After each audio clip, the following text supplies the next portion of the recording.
Do. All right, we are live, but usually people won't see us for like 30 seconds or so. But this does show up on the recording, so we'll just wait to see if anyone is here and wants to ask us questions. I don't see anyone yet. So, oh, there's a couple people. Hello, hello. Are you all here? Say hi if you see us in the chat. Hi, Mona. Hi, Mona. Hi, Mona. Hi, Sharon. Hi, Sharon. All right, so I'm gonna start off.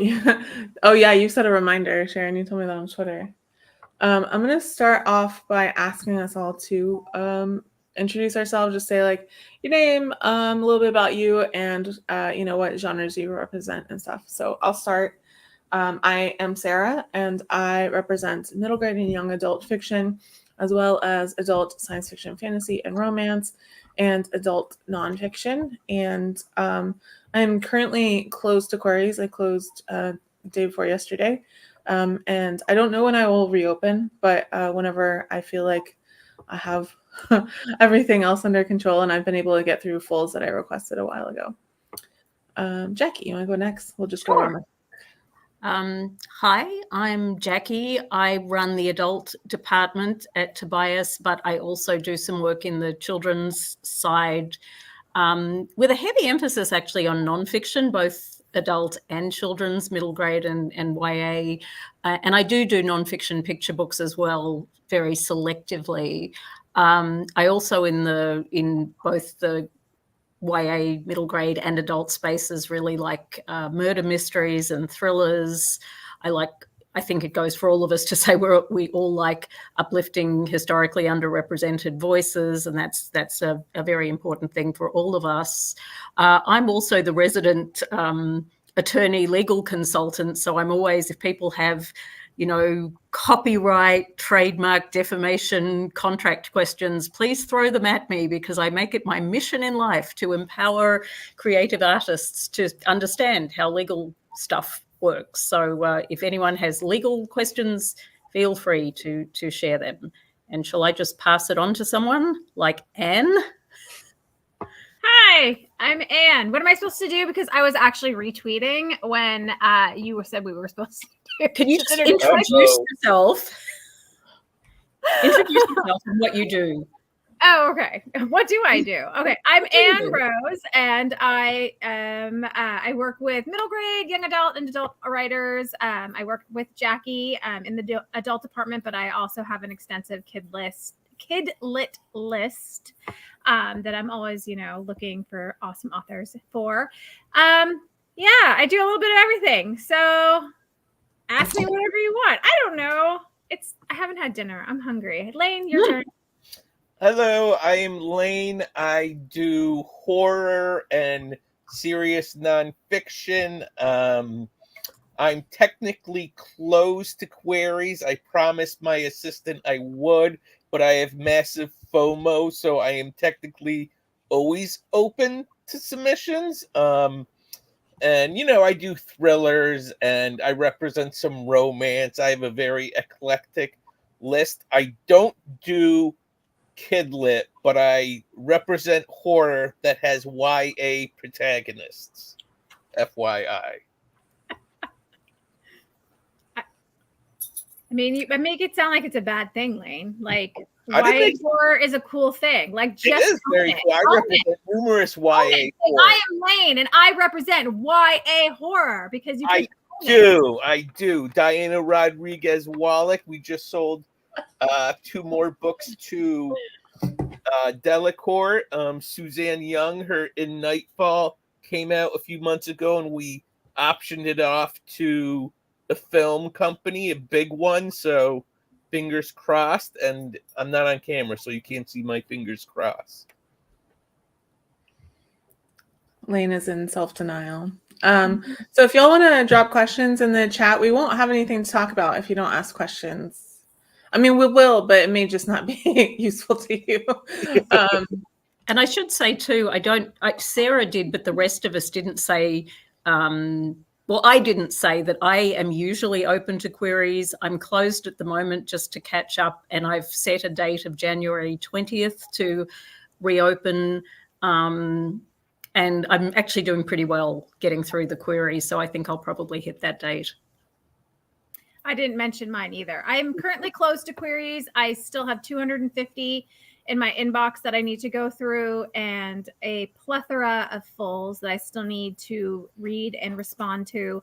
That will get a response. Everything in my inbox will get a response. It just does take me some time because sometimes I want to spend a little bit more time with it. And my clients are amazing. I love them. They're prolific. They have so many things that they want me to have ready for the new year. And so I'll be working all through the holiday season, trying to get them ready to go and out on submission in 2024. So that's where my bulk of my attention has been lately. So, yeah. All right. So we had a question, but I want to rephrase it because I think that the way that I will ask it will be more useful to a wider variety of people. And that is like, how do you go through your queries? Like, what is your kind of process when it comes to queries and fulls and that kind of thing? So I'll start because mine's pretty simple. I pretty much always go in the date that they were sent, and I respond to every query, and I update on my social media. That's funny, Widget. Yeah, I always update on my social media where I am in my query inbox, and then but fulls I will be like further back, obviously, because fulls you can read a query in like 10-15 minutes. You can, if you have 20-minute chunks of time, it's easy to read a couple queries, but usually 10, 15, 20 minutes isn't a good amount of time to read a full. So it's a lot easier to fit queries in than fulls. it would be cool though if you could read a whole It full would be. book in 20 minutes. Like, I feel like some people could, but not me. How about y'all? I'm very bad at updating social media about where I am in my query box because I know I'm going to freak out the one person who I did something weird with their query. So I typically don't do that, but I do follow the rules that come in the canned response that Query Manager gives you when you submit to me. And basically, I do look at every query. I have interns who help me, but I look at every single one. I look at the pages of every single one, not all the pages, but some of the pages to know if I'm interested. And as Sarah says, that's pretty quick. I mean, I can get a pretty quick sense of if I'm a good fit or not. And it's not always the quality of the writing being the reason that I would reject something. It might be too close to something else on my list. It might be something I don't have a great market vision for. I do try when I can to put those little notes in my responses. And sometimes I just have too many and I just say, look, not for me. And I'm sorry to those people. I do that too. But there will be folks who queried earlier who don't hear from me until later. And those are typically the people where there was something about their query that I wanted to go back and think about when I had more time. So it's, if you look at Query Tracker, is it? And people are commenting and saying, hey, we've got rejections up to December, blah, blah, blah. But I sent mine in November. That's usually because there's something about it that I still want to look at. It doesn't mean I'm going to request a full, but there's something that I want to think about whether I could do something with it. So that's pretty much my process, I think. Yeah, I will say I don't update my date that I'm through queries with if I have one that I have like passed. Like sometimes I'll hold a query and I have responded to queries after them, but I don't tell anyone if that is currently happening. And sometimes it's just because I want to take a closer look at it later and I don't have like as much time as I would like.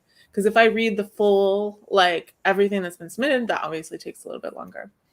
And I also read the query, and then if I'm confused about the story, if I'm not quite sure if the plot is there, then I'll read the synopsis, and then I'll read the opening chapters. My turn? Did I get? Go ahead, Lane. Go ahead. So I will admit to being the absolute worst when it comes to queries. My assistant and I go through my query manager, and I am notorious for passing on things from a year ago, and it may be on bookshelves, and I'll be kicking myself all the way to my bedroom to cry. But I usually go from those that have been in the inbox longest to the earliest, but sometimes it may reverse, and I may go in and look through horror, just look through nonfiction, and I always try to stay in there because I almost missed out on Johnny Compton's query because I hadn't paid attention to it, and I decided I need to go into the inbox, see what's there, and I found Johnny Compton, whose The Spite House has done really well. So that's my answer. So Lane doesn't really actually have any kind of process. He just is just willy-nilly. It's like the universe, like bringing things to him as he needs them. So yes, I'm a cowboy when it comes to that. It's the wild, wild west of my query manager. No process, just vibes. Yes. Just vibes. Okay, mine is probably, I don't know. I feel like I'm a mixture here because mine kind of is a mess right now. I have 250 still to get through, which is a lot. So generally speaking, I try to go from oldest to newest, unless I get like a nudge or something that, an offer has come in or something like that. So that's generally what I like to do. I do a lot of my query reading on the elliptical machine, which is probably a big shock to everyone.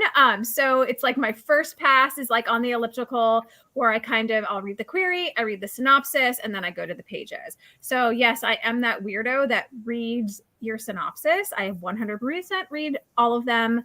I want to know what the story's about. I want to get an idea for the flow of it. And then I go to the pages. And then if I think I like it or I like something about it, I will set it aside to come back to give it a deeper look later, because when I'm on the elliptical, obviously I don't have a lot of oxygen to my brain. So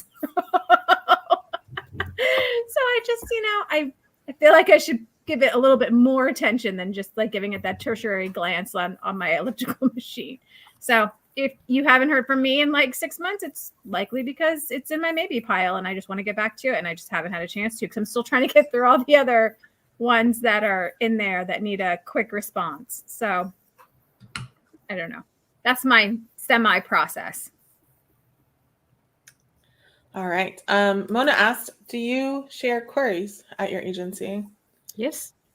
We do, but I also like to tell people don't rely on that. Like if you query me and I say no, but you're also interested in working with Anne, which makes sense because Anne and I have a lot of crossover, still query Anne because I may not have shared it. So we do share, but I mean, not all of them. So yep. Yes, exactly that. Yeah. Rebecca asked, if you have an offer or a contract from a small publisher and don't have an agent, what is a good way to make sure the contract doesn't have any surprises? I can answer that. Do you want to answer it or do you want me to? That's a Jacqui question. Yeah. It's a law question. I get the law questions. No, this is important because there are resources and people don't know what they are. I mean, there's folks out there who are legal consultants and literary lawyers, many of whom operate on a flat fee, which is commensurate with what an agent commission would be. I do some of that work when I have time. You can find me through my personal website, but there's a number of other people who do that, and I can refer you. They're hard to find sometimes if you don't know who they are, but you can always contact me, and I often refer folks to people who have more time, who maybe charge a little less, whatever. If you're a member of the Authors Guild, they have a legal service for their members, and they will do contract review for you. If you are anywhere near a city that has a volunteer lawyers for the arts organization, most major cities do, they can typically go through your contract for you. The thing to appreciate, though, is that lawyers are like doctors in the sense that we specialize. So your neighborhood, wills and trusts and estates lawyer is not going to know much about publishing contracts because of the conventions in the industry. And they may charge more in many cases. So I think it is pretty important. Like if you're an SCBWI member, they don't have a legal service, but they do have the blue boards that have a lot of legal questions that you can ask people. If it's a simple question, it wouldn't be a straight contract review though. And, you know, the prices that I've seen people charge for a contract review would range from like $150 an hour to maybe $300 or $400 flat fee. But, you know, if you go to a big law firm or something, they're going to charge you $1,000 and they're not necessarily going to be an expert. So I am always happy to kind of play traffic light and direct people. And you can find me at my website, which is jdlipton.com. Always happy to help in that regard.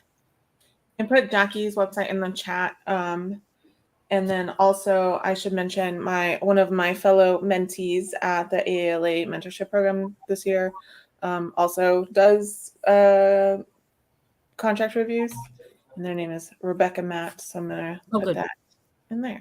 Yeah. Where am I? I lost my spot. Hold on. Okay. What are current publishing trends aspiring authors should know of? In any particular adult, children, genre, like is there a universe for that question? Not yet. I think the main trend right now is everything moves extremely slowly. That's a big trend. Overall trend, yeah. And for the market, I think it's difficult writing to it because what is popular now started 2 years ago. Like when Highlanders were huge in romance, I was late to the party because they had, you know, been selling 2 years ago. And when I sent out Highlander projects, they're like, yeah, no, we're done with Highlanders. And picture books are even worse because they can often take longer. So, like by the time you see the deal announced, that deal was done 2 years ago. And then by the time the book hits the shelves, it's another year or two because of attaching an illustrator after the author is signed. So, you know, if you're in the picture book area or anything heavily illustrated, don't write to that market because you'll be like 4 years behind whatever the market is doing. As it sounds, I think you have to follow your heart and create your own trend. Because, yeah.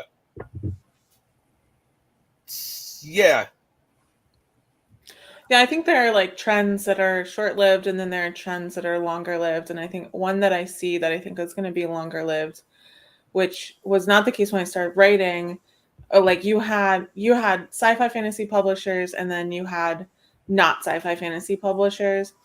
And the line is blurring a little bit in that a lot of the like general commercial publishers are publishing a lot more sci-fi fantasy, but it tends to be slightly upmarket versions of the genre or really character-focused versions of the genres. And I think that's going to continue. And I think it just took a long time for people to get less snobbish about sci-fi fantasy and be like, you know, this sci-fi fantasy can be good literature too. So I think that's going to continue. One thing I'd add also, and I know this is going to sound kind of, I don't know, old-fashioned or whatever. I do think if you write from the heart, you know, whatever you write, if you write with a great deal of authenticity, your pages stand out, whatever the genre. So it's always better to do something. I mean, not to say that the market can bear everything, because there's lots of, you know, I have lots of clients who are writing from the heart and there's just not a market for that particular piece. But the converse is that if you try and write, you know, a vampire story because stories are in, but that's just not your comfort zone and you have nothing really to say in that milieu, then that's going to show. So, you know, if I really like your narrative voice, I figure you have lots more books in you and I'll be much more interested in you than if you were just writing something because X is hot on the market right now.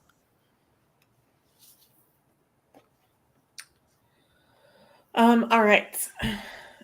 Candace asked, if an agent rejected a fool with a given reason, is it okay to ask them if they'd be willing to see a revised version of the rejection if the rejection was years ago?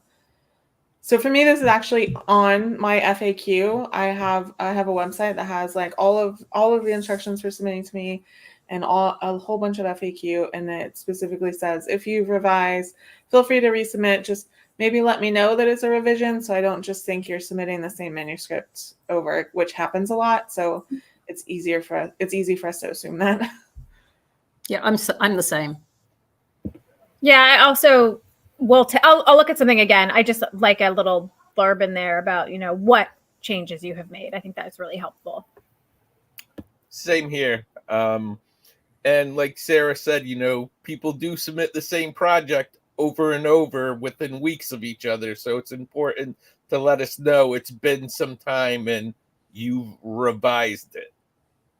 And I think some agents do have like a hard-nosed resubmit rule, but usually that should be on their wish list info if they do. And if they don't, then it's their fault. Yep.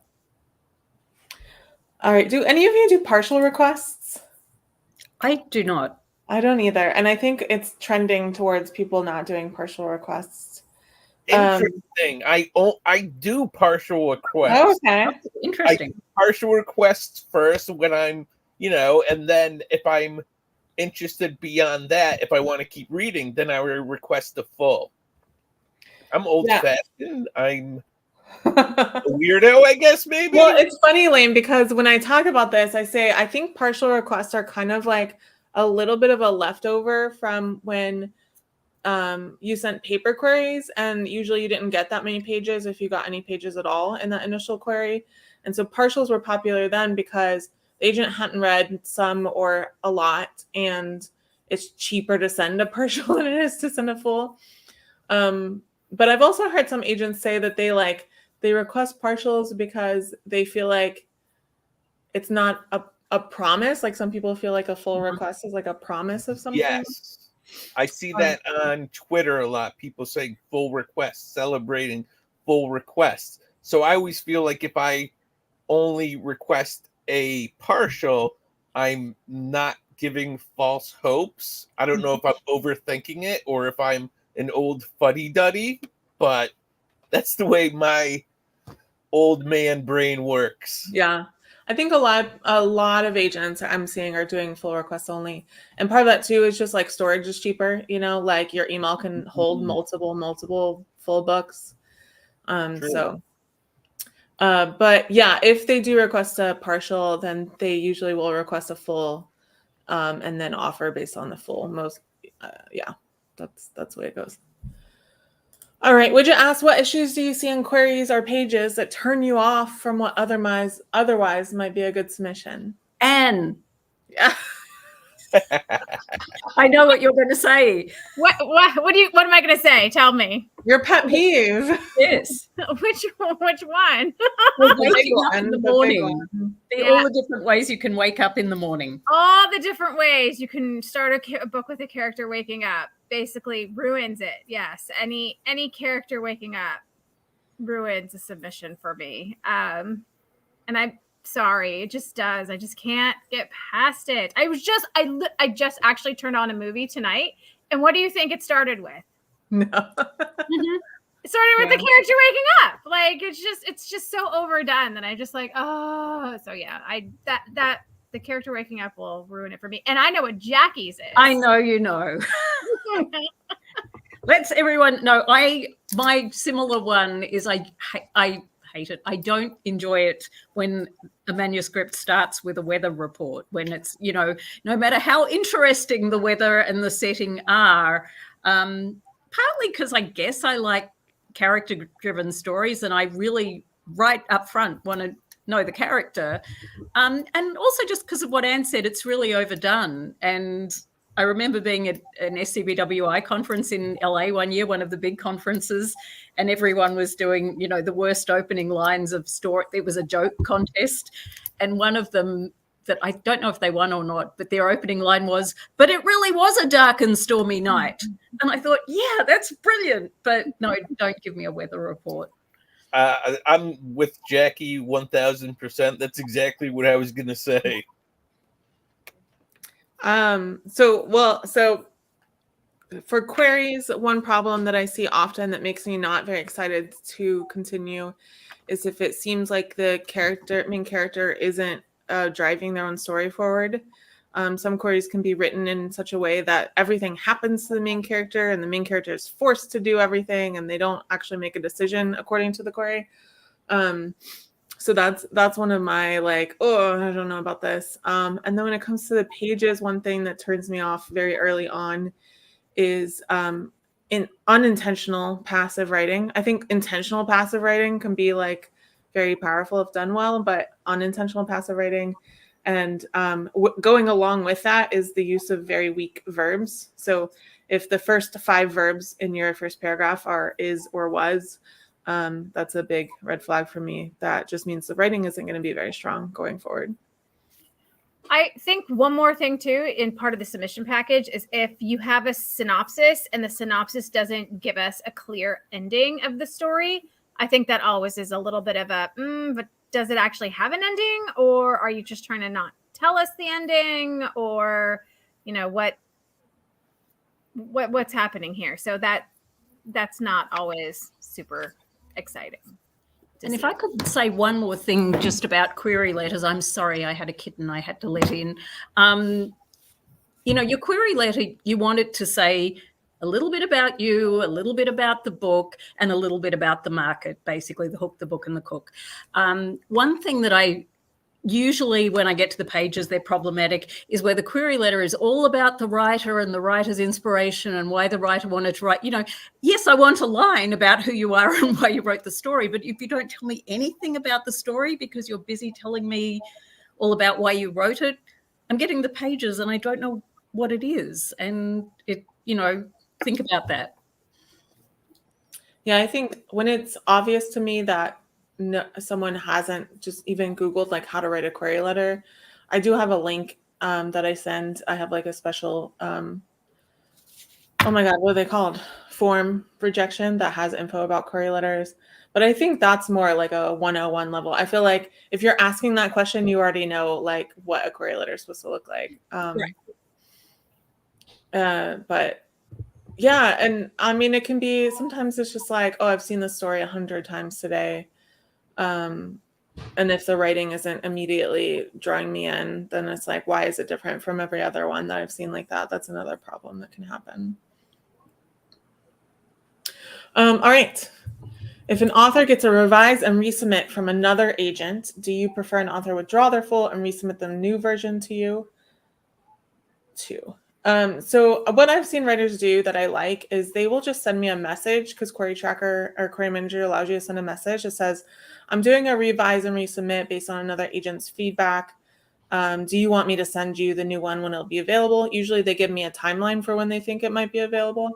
And I almost always say, yeah, send me the new one when it's ready. And then that way also I know not to start on that full until I get that new version. Yeah. But don't withdraw, because then that puts you back at the beginning of my queue. Yeah.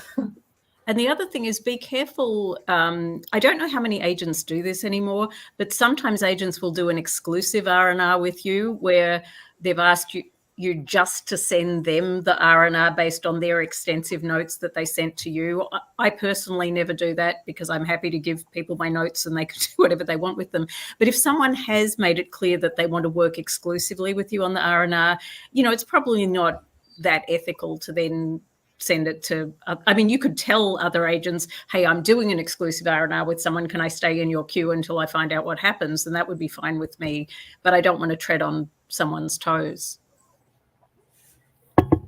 Lane, anything to add?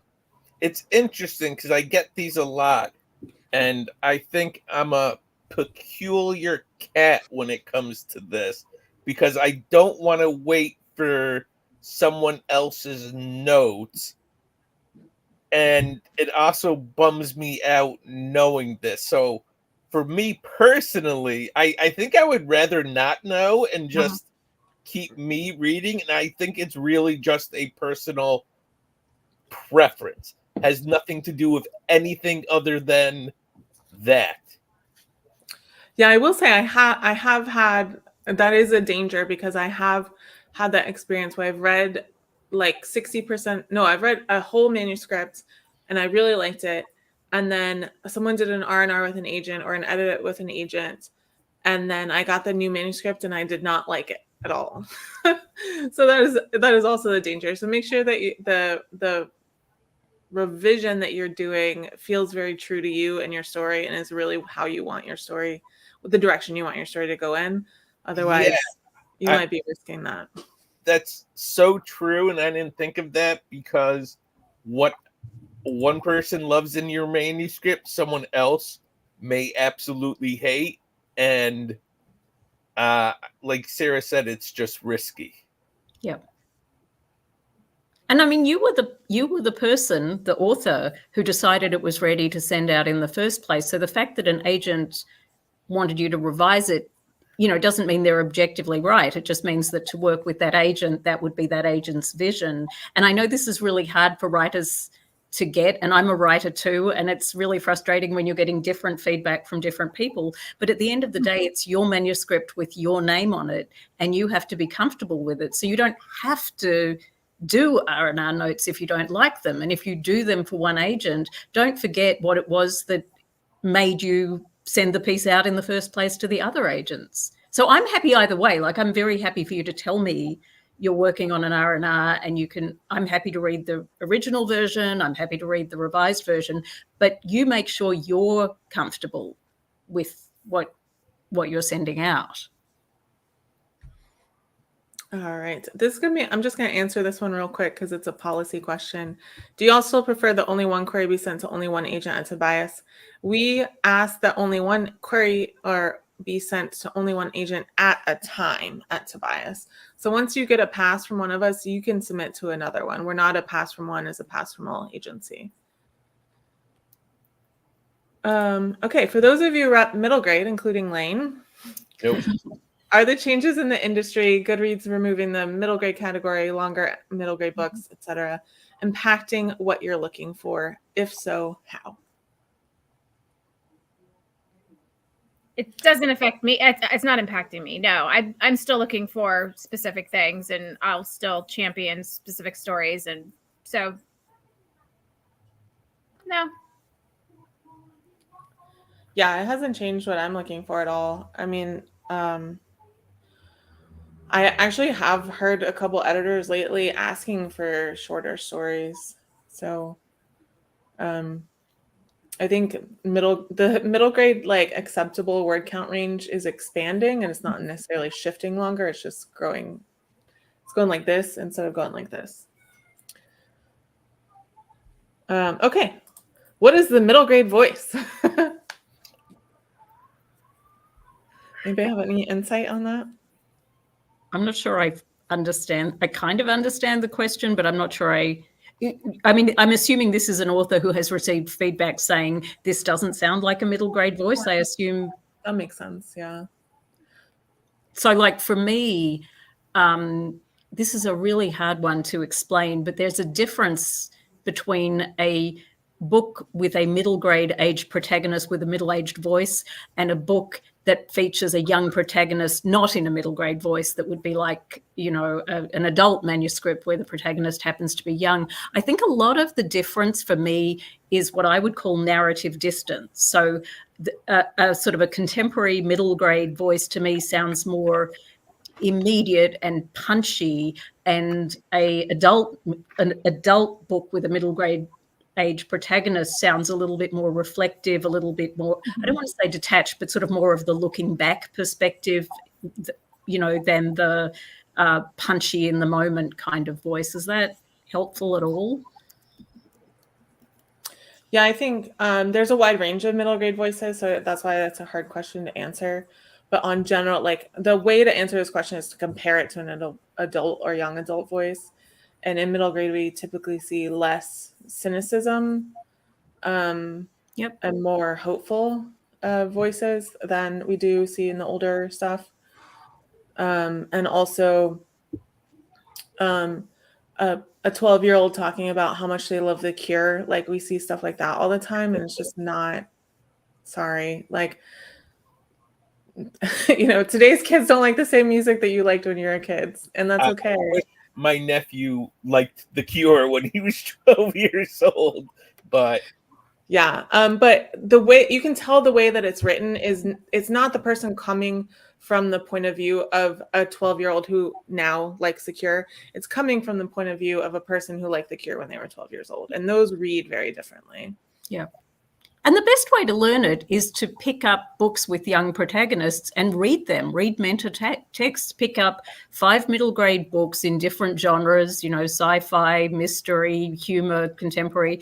Read them and see what the tone of the sound of the voice is, and then pick up, say, The Curious Incident of the Dog in the Nighttime, which, if I'm right, features a young protagonist but is in an older, more adult voice. Yeah.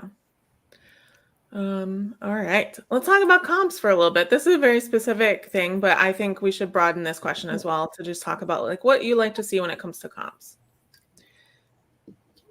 And some of us are a little bit different. I don't know what y'all have, but I know some people have like a separate field in their query manager for comparative titles. And I don't. I have something like that. I think mine says market or something. I can't remember how I worded it. But what I'm really asking is, can you give me a sense of where your book fits on the shelf? And I know that's not what all agents are. You know, some people want to know it has the voice of this with the scope of this. And I'm really just saying, I keep going back to that apocryphal Hollywood story of, you know, the pitch for Cujo being Jaws with paws. That tells me horror movie involving scary animal with big teeth, but it's a mammal, not a fish. And I know a shark isn't a fish anyway. But so it tells me it's the same but different. Here's something that the market has a taste for, pardon the pun, but here's where I'm taking it in a different direction. So I'm specific now, and I don't care if you can't figure that out. That's a particular skill that, you know, is very specific. But ideally, that's what I'm looking for. I mean, for me, I guess I'm a little bit looser than that. Like, I just want to get an idea of like where you see your book fitting amongst readers. Like, if, you know, the people who, like Jacqui said, if the people who enjoy the, you know, family dynamics of X title and the romance of Y title or the adventure of Z title or whatever that may be, just to kind of get like a feeling for the story overall. So I think that can be helpful if you know exactly where, if you can do what Jacqui just said, amazing. But I don't have those expectations. I just kind of want to get a good general feel personally. And I don't have that expectation, but if you can do it, great. Yes, I mean, if you can do it, amazing. I point up because that's where you are on my screen, Jacqui. Yes. I don't know where you are. Everyone's in the same space. And okay. It's not Zoom. Yeah. So to answer your question, 2 or 3, it's not a big deal. I think it starts getting annoying when you're like 5, 6, 7, 8, or more. And what I like from comps is just kind of like a general vibe, honestly. Like, readers who like this will like this. And it doesn't necessarily have to have the same plot elements. It doesn't have to have the same character types or anything like that. It's just like a general feeling. What I don't like is, I think someone got one today that comped E.L. James, Emily Henry, and Nicholas Sparks. And I was like, those are just the 3 romance authors that you've heard of. Like, and they have, those readers aren't huge crossover readers. Like, the people who are reading E.L. James are not really the people who are reading Emily Henry. Or Nicholas Sparks. Spark. Yeah. So another thing that comps can do is demonstrate that you have read in your genre, that you have respect for your genre, which is particularly a problem in romance. A lot of people will write romance that don't respect romance, and that you understand where the readership is and that you feel like your book will appeal to that readership. For me, comps are important, but I'm not going to not take something on because there's no comps. For me, my brain helps place it because I sort of think in comps and it helps me pitch it. So what Jacqui said about Cujo being Jaws with paws, I'd request the full right then and there because that's just amazing. That's also a hook, right? That's also yeah, exactly. It's the hook. High concept, like Event Horizon, the movie is basically The Shining in space. Yeah. I agree. I won't not request something because it doesn't have good comps or whatever.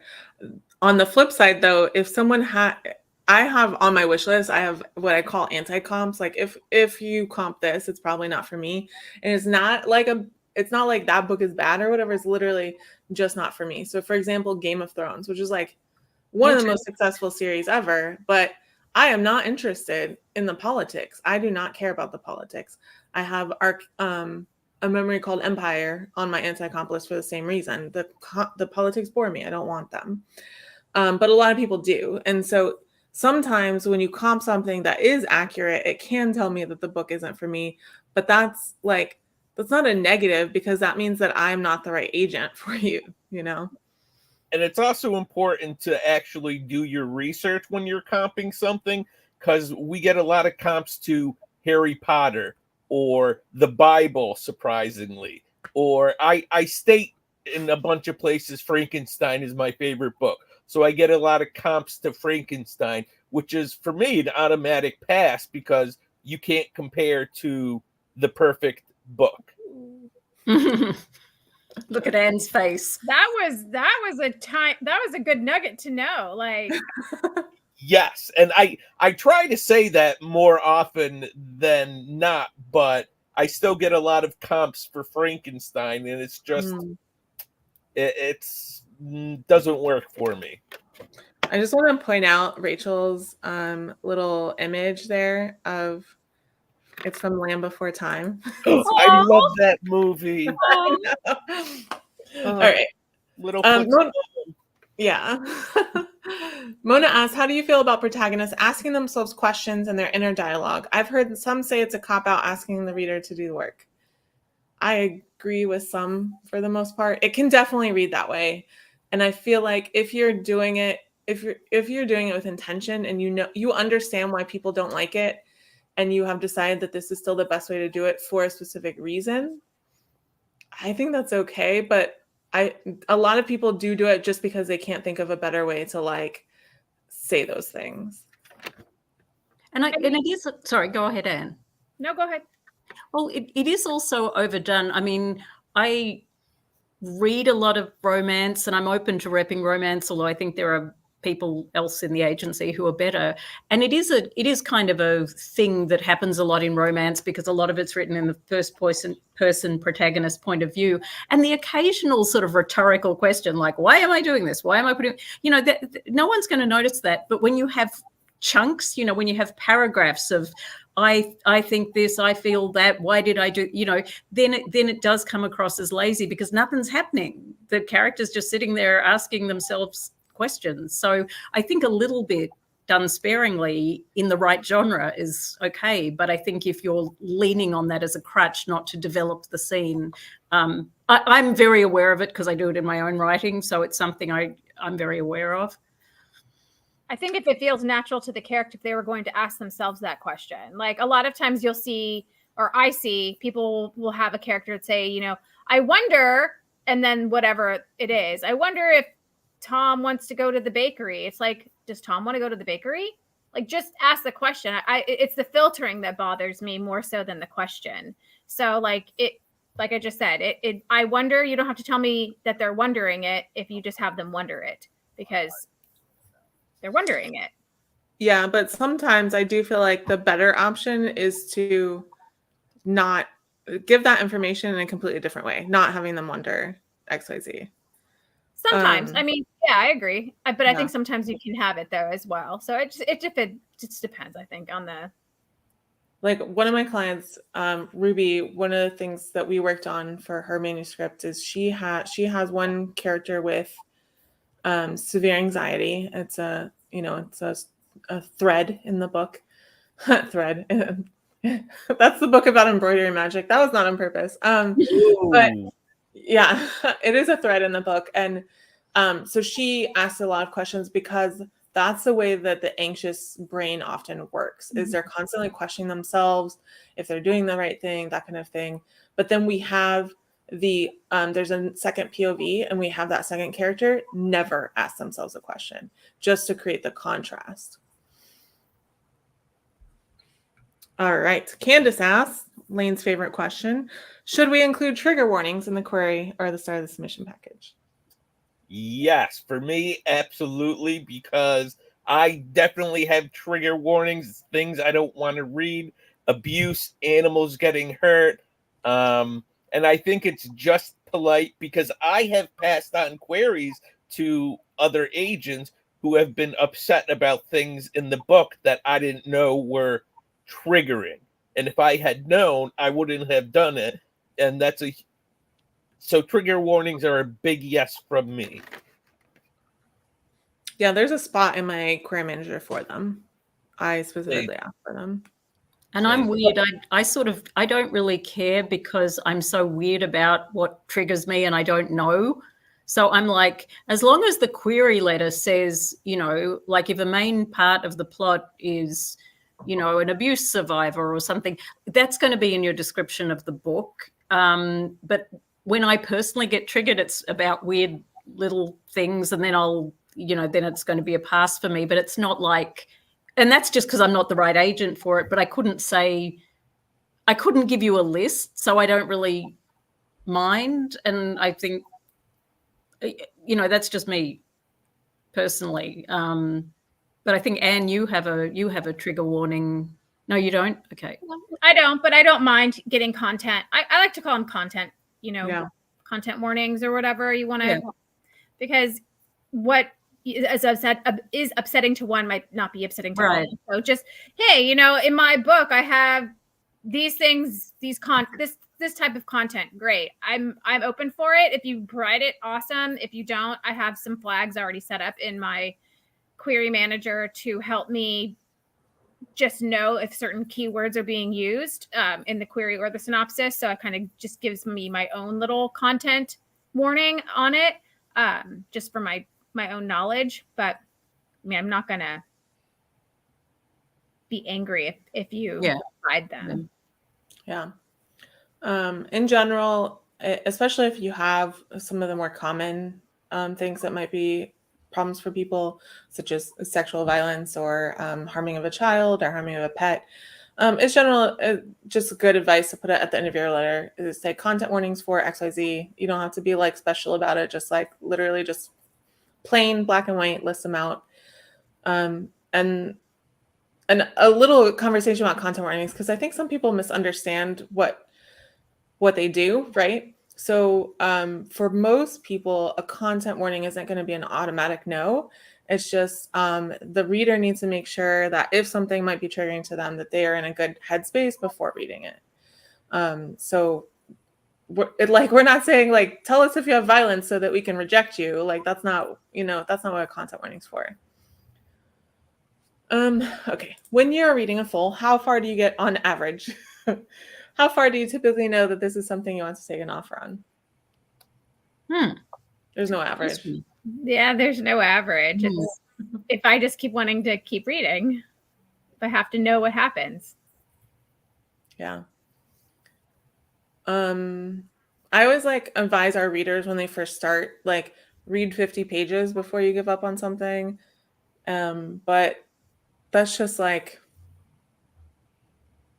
guideline. If you know something right away isn't for you, or if a lot of times you'll get your initial submission package will be so polished, and then whatever comes after it, it's almost like there's a line drawn on where the editing has been done and hasn't been done. So that can be so it can occur wherever that happens in your book. Yeah, I sort of feel like if I've requested a full, and this is because when I interned, the agent I interned for said what Sarah said. My agent I interned for said read at least 50 pages. And I think that I just internalized that. So if I've requested a full, I'm going to read at least 50 pages. And if I'm on the fence, I'll keep reading and see if I can get to 80 to 100 before I pass. But like Anne said, if I'm really into it and I just can't put the manuscript down, that's just an experience that is very different to reading 1,000 queries. Like when you're reading a full and you just can't put the manuscript down, well, that's something that you're just connecting with in a way that you maybe didn't connect with 1,000 other pieces. And it is subjective too. So, bear that in mind as well. Yeah. There's no real average. I will say if I do make it all the way to the end of a book, it's like not a guarantee, but like much higher chance that I will be offering. Yeah. All right. What does it actually mean in a rejection when an agent declines due to timing being off? I've received a few like this and I'm still just as confused. I have no idea. Ooh, I like this because I tell people the timing is off a lot of times. All right. It is. What does it mean? Yeah, please explain, Lane. I will get notification of an offer while I'm in the middle of edits or in a big deal, and I only have 2 weeks, and that 2 weeks isn't enough. And I've told plenty of people, listen, I'm gonna hate passing on you, and I'm gonna kick myself in the rear end when I see your book sell for 6 figures and be a New York Times bestseller on the shelves. And it's just the timing. But do you say that at the query stage? Because I understand it at the offer stage when you have only 2 weeks. But like if there's no deadline, do you say that? No. Well, at the query stage, I think I may have a book that is exactly the same plot. Mm-hmm. And I actually have 2 clients who are writing the same book at the same time about the same plot. And I'm kind of like, I don't know what to do about this because they both came up with it independently. Yeah. So I think that's probably what the timing is, at least for me. I can't speak to anyone else, but it can really be 1,000 different things. For me, I've used it because for the reasons Lane said, right, with when you have it offered, that's one thing. But at the query stage, sometimes it's like, I know that I have X number of like middle grade books going out, X number of, YA contemporary books going out, so it's the timing of like having to know when I can take something else on that's even in a similar genre. So I can, because there's only so many editors that you can submit to. So if I can't, particularly if I have so many in one genre or in one age group going out around the same time that this one potentially could, then the timing, I have to prioritize my list that I have currently over the stuff that I get. So yeah, that makes sense. Mm-hmm. Also, I feel like occasionally sometimes agents just say things to say something. So like not us, of course, but sometimes I'm like, what does that even mean?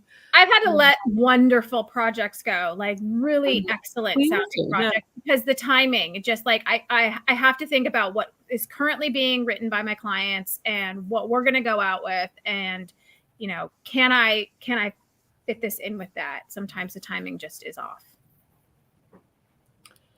All right. How do you know whether you need to rewrite your opening versus just keep submitting, because eventually you might find someone who likes it?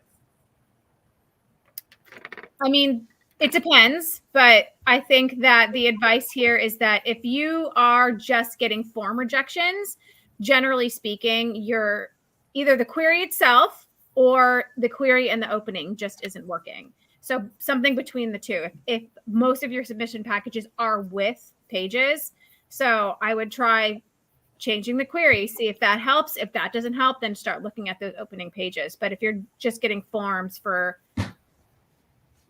that submission package, then most likely it's time to reevaluate the opening. Yeah, I agree.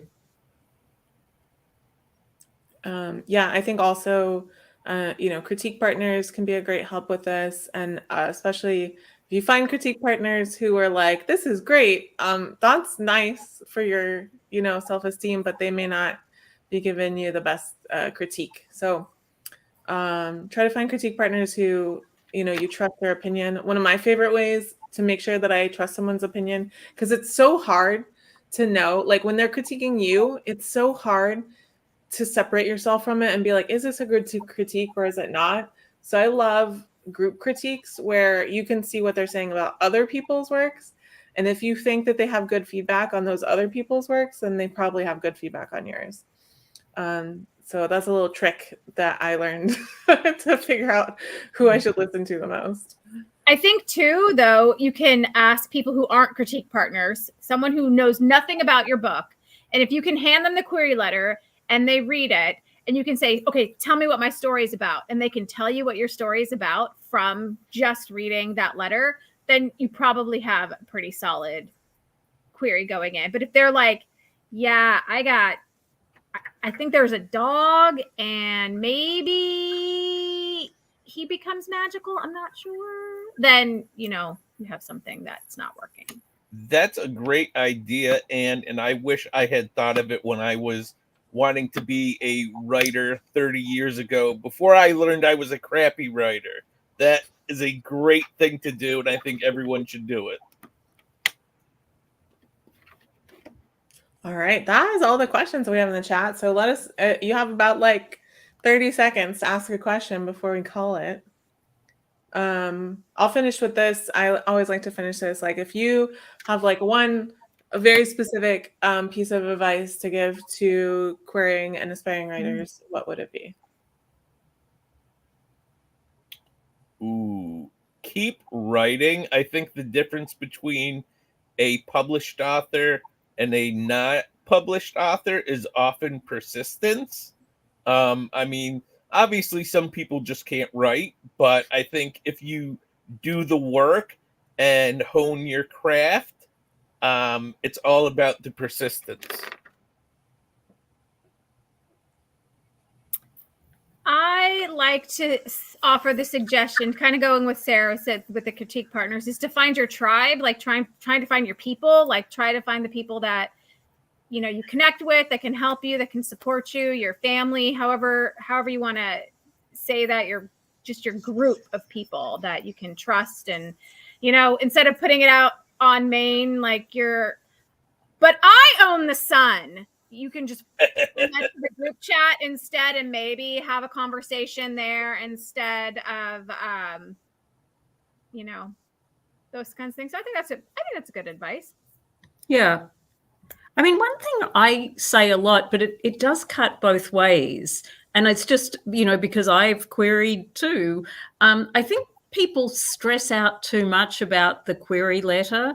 And it is true that, there are a number of agents who won't read the pages if they don't understand what the query letter is about, and it's all a mess. I say this as an agent who always reads the pages regardless of the query letter, because I know they're hard to write. But I think if you're getting to the point where you're stressing more about how to write the query letter than what your first pages look like or what your manuscript looks like, that's bad. Like, don't do that. I mean, I give a query workshop sometimes, and I give examples of some of my own clients' query letters with their permission. And one of them is just truly terrible. It's just like I couldn't even figure out what the piece was, but I signed her because the project was amazing. Now, that's not all agents, I grant you. But, at the end of the day, your work does speak for itself, and someone in some forum is going to read your pages. And if the work is good, a good agent can pitch it to an editor. You don't ever have to be an expert. Well, I mean, people differ about that, but I just think I'd rather you focused on good writing. And I would say the same as Anne about, social media. Don't stress out about, like, obviously, if you're writing adult nonfiction, you need a platform, but that can be expertise in a field. That can be that you're a recognized expert in your field. It doesn't mean that you have 5 million followers on whatever. So spend most of your time focused on the work is what I would say. Yeah, I think like Anne's, so I have a podcast, Queries, Qualms, and Quirks, and one of the questions that I ask people is, when you were in the roughest part of your journey, why did you keep going? Why did you stick to it? And so a majority, the number one answer is the community, like their writing friends, the people that supported them. But I would also add on top of that, because there are a lot of writing spaces online, we know from recent events, that can be very toxic and very negative. And it can sometimes feel really good to like vent. But sometimes if that's all that community is focusing on is venting or negativity, or if people, I always say this, if people are talking trash to you about other people that they think are friends, then they are definitely talking trash about you to other people. So keep that in mind. Try to focus and find the really positive and uplifting and supporting communities. Because even if you're not being negative about each other, just like that negativity just feeds on more negativity and it creates a toxic environment. So, and then the other thing is read widely in your genre. Yep. Okay, so we got a couple questions and we'll answer those and then we'll say goodbye. What is a good ratio of sending out queries to getting requests for full? I always say that agents are the worst people to answer this question. Yep. I agree. Ask other writers. We don't know, honestly. I ask my question about that with editors every day. But it also varies by genre too, because if you're writing a very, very niche genre, then you're going to get a higher rejection rate versus request rate. If you're writing something that's super hot, you're going to get a higher request rate. So it really depends, and agents are not the best people to answer this question, unfortunately. Okay. I feel like I hear nothing about historical fiction anymore. What are you guys saying? I do a lot of historical fiction in the young adult and middle grade space. Not so much in the adult space. I know in romance, the Regency romance, to the extent you consider that historical, is very hard to sell right now, despite Bridgerton and all of that stuff. But I do a fair amount of it, and I have not heard, not every editor likes this, not every agent likes historical fiction, but I don't know. So I don't know where that's coming from, the nothing about historic. Has other people seen that? I feel like what happens is a lot of agents say that they don't want historical fiction, and that's just because in general, fewer people read historical fiction. So in general, there are going to be less editors that take it than like a highly commercial fiction or whatever, contemporary fiction. And then in general, there's going to be less editors take it, less agents who take it. So you're going to see like no historical fiction on people's wish list.